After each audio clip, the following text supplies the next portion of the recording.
వెంకటేశ్వర స్వామి వారి యొక్క కళ్యాణ మహోత్సవ కాలమందు స్వామి వారికి అమ్మవారికి నమస్కరిస్తూ నూతన వస్త్రధ్వజములను సర్వాభరణములను సమస్త ఉపచారములను సమర్పించిరి.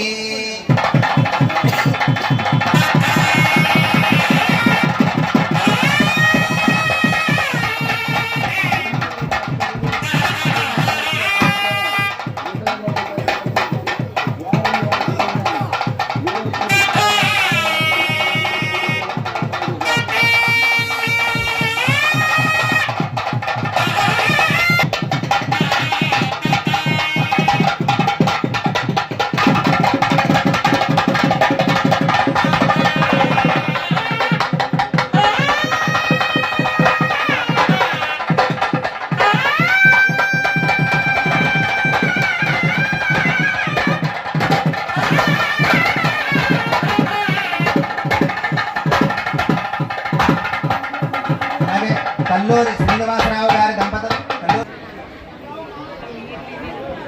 అలాగే భక్తులు ఎవరైనా బట్టలు ఇవ్వాలి అనుకుంటే ఆఖరినమ్మ ఇప్పుడు ఈ సమయం కాదు, ఈ సమయంలో కళ్యాణం సంబంధించినటువంటి ఆ దీక్షా కళ్యాణానికి సంబంధించిన బట్టలు మాత్రమే స్వామివారికి చదివించడం జరుగుతుంది. వేరే భక్తులు ఎవరైనా స్వామివారికి వస్త్రాలు ఇవ్వాలి అని అనుకుంటే కళ్యాణోత్సవం పూర్తయిన తర్వాత చెప్తారు.